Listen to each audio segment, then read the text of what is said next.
Olá, meus amigos, de volta para mais um estudo do Grupo Espírita Alta de Souza. Fazendo, antes de começar a nossa leitura de harmonização, com uma mensagem do livro Vida Feliz, capítulo 4.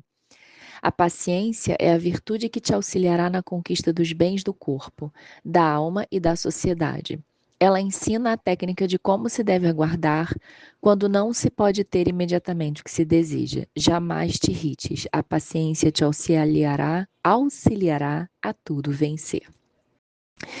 Então, depois dessa leitura, vamos fazer a nossa prece, agradecendo ao nosso Mestre Jesus, Alta de Souza, por estarmos aqui mais uma vez, ouvindo esses ensinamentos, falando da paciência, que possamos ser abençoados nesse estudo, que esse estudo, essas palavras possam chegar a desencarnados, encarnados e desencarnados que necessitam ouvir essas mensagens e pedindo para que possamos sempre exercitar a nossa paciência, pois é algo que ainda não temos.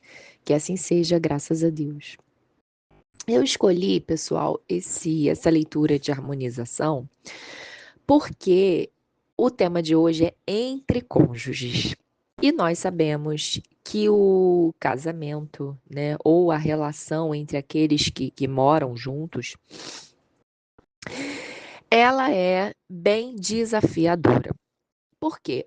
Todos nós somos individualidades. Trazemos um pretérito cheio de experiências. Por conta disso, trazemos nossas manias, nossos hábitos, medos, gostos, crenças negativas, costumes, conceitos familiares, culturais, e quando essas duas pessoas, apesar daquela paixão, apesar daquele sentimento, daquela vontade de dividir uma vida, quando essas pessoas são colocadas juntas no mesmo ambiente para conviver, para dividir gastos, para dividir família, para dormir junto, acordar junto, enfrentar os problemas juntos, os conflitos começam a surgir. E para quem romantiza o casamento, romantiza no sentido de achar que só é a parte boa, a pessoa, às vezes, ela é muito motivada a se casar, é muito motivada a morar junto, é muito motivada a constituir uma família, mas quando ela não sabe ou negligencia esses aspectos que eu falei no início, o choque vem e muitas vezes o que nós temos visto cada vez mais é a separação. Diante da dificuldade de lidar com o outro, diante do desgaste emocional e físico que vem para cada pessoa, a solução encontrada é a separação. O que acontece é que essas pessoas vão se separando, vão entrando em novos relacionamentos, mas sem se transformarem. Então, elas continuam levando as suas expectativas, as suas crenças, os seus costumes, os seus hábitos, a sua forma de pensar para os próximos relacionamentos. Às vezes com alguma pequena modificação, mas ainda se mantendo igual, sem olhar para dentro e sem querer se transformar.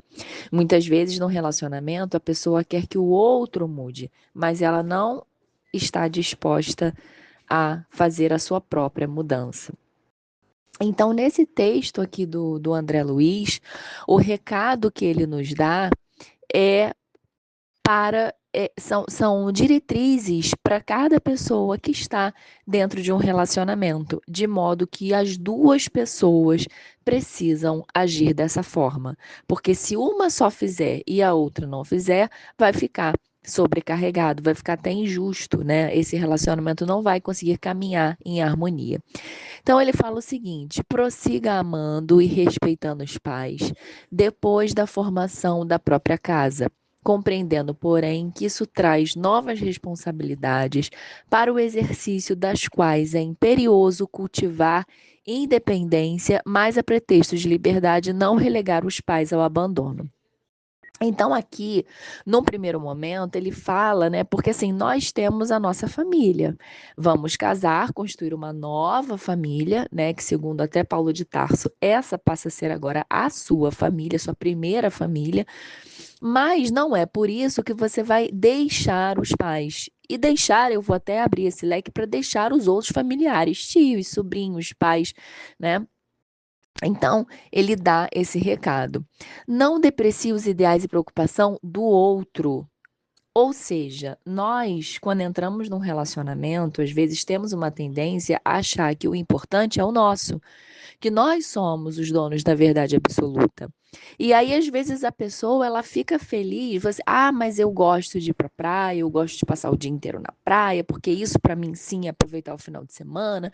Eu trabalhei a semana inteira e agora eu quero relaxar, tomar cerveja, tomar água de coco, o que for, mas ficar na praia o dia inteiro. E aí a outra pessoa fala assim: "Nossa, mas eu só queria ficar em casa. Só queria ficar em casa vendo, sei lá, o futebol, vendo televisão. Eu só queria ficar em casa". E aí a outra pessoa falou assim: "Ah, mas não é possível. Não é possível que você, depois de trabalhar a semana inteira, você não quer sair, não quer fazer nada, você quer ficar em casa". E aí começam as discussões, né? Então, ele já fala que para a gente não depreciar os ideais e as preocupações do outro. Ou, falando de preocupação, vamos supor, um casal ali envolvido na criação do filho, né? Se você vem de uma família que a sua, que os seus pais, que os seus educadores foram mais rígidos, não te deixavam subir ali porque você podia cair, não te deixavam entrar no mar porque você podia, sei lá, se afogar, mesmo no rasinho ali. Não te deixavam fazer as coisas porque algo de pior, algo de ruim podia acontecer. E aí a outra pessoa, a outra parte fica assim: "Que isso? Para, deixa de ser bobo. Não vai acontecer nada. Ai, você com essas suas preocupações". Então, assim, tem que ter. É claro que no relacionamento, um relacionamento acontece, a essência dele é o crescimento das duas pessoas envolvidas, mesmo que a base, né, de muitos conflitos, de muitos desgostos, de muitas brigas, mas o objetivo maior é o crescimento dessas duas pessoas envolvidas. E às vezes nós precisamos realmente alertar o outro para que, olha, eu sei que você teve essa preocupação sempre, que seus pais te criaram assim, mas veja bem, a gente precisa deixar a fulana fazer isso para que ela mesma possa saber o risco que ela está correndo. Lógico que cercada de cuidado, cercada de atenção, né? Mas como a gente falou no outro texto dos domínios da voz, tudo é a forma como se fala. Então, você pode ajudar o seu companheiro a pensar diferente sem depreciar os ideais e as preocupações dele. Selecione as relações, respeite as amizades do companheiro ou da companheira. Então, olha que interessante nessas duas afirmações, né? Como já está implícito o que se deve fazer. Ah, então porque eu casei não posso mais ter amigo, não posso ter amiga? Para o pessoal do ciúme aí, né? O marido não pode ter uma amiga e a mulher e a esposa não pode ter um amigo? É claro que pode. Mas antes já vem o quê? Selecione as relações. Então você pode ter amigo? Pode, amigo, desde que seja um amigo. Se nós começarmos a perceber que ali já tem um outro interesse, que ali já tem uma outra situação, selecione as relações, tá? É preciso reconhecer a diversidade dos gostos e vocações daquele ou daquela que se toma para compartilhar-nos a vida. Importantíssimo e igualmente difícil. Antes de observar os possíveis erros ou defeitos do outro, vale mais procurar-lhes as qualidades e dotes superiores para estimulá-los ao desenvolvimento justo. Lembrando que eu falei há um tempo atrás que o objetivo maior do relacionamento, do casamento, é o crescimento mútuo. Não sacrifique a paz do lar com discussões e conflitos a pretexto de honorificar essa ou aquela causa da humanidade, porque a dignidade de qualquer causa da humanidade começa no reduto doméstico. Claro, vai do menor para o maior. Nós temos no nosso centro, inclusive, alguns palestrantes que são professores da rede pública e que nos trazem relatos de mau comportamento, de revolta de alguns alunos, de dificuldade de atenção na aula, né?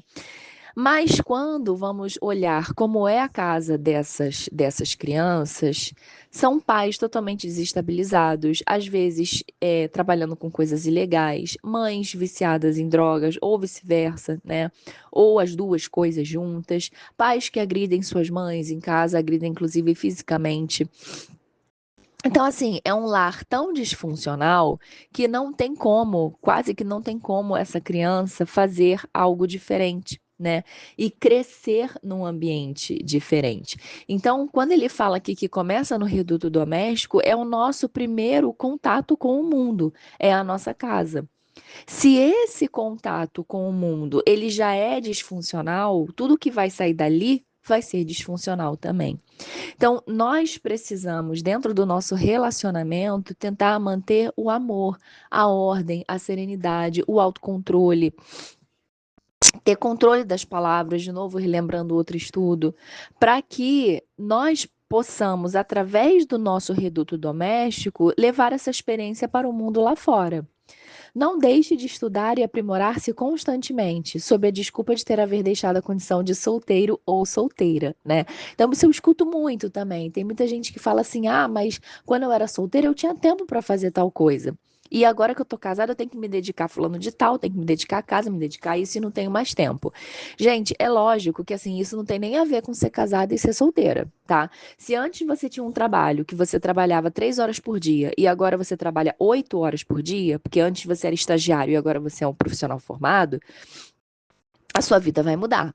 Se antes você trabalhava do lado da sua casa e agora você precisa pegar um trem, depois um ônibus, a sua vida vai mudar. Se antes você não tinha um filho e agora você tem, a sua vida vai mudar.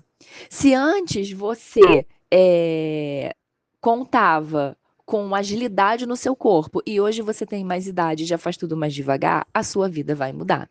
Então, o que que precisa mudar? A sua desculpa? Não. O que precisa mudar são as suas prioridades e a forma como você vai levar a sua vida.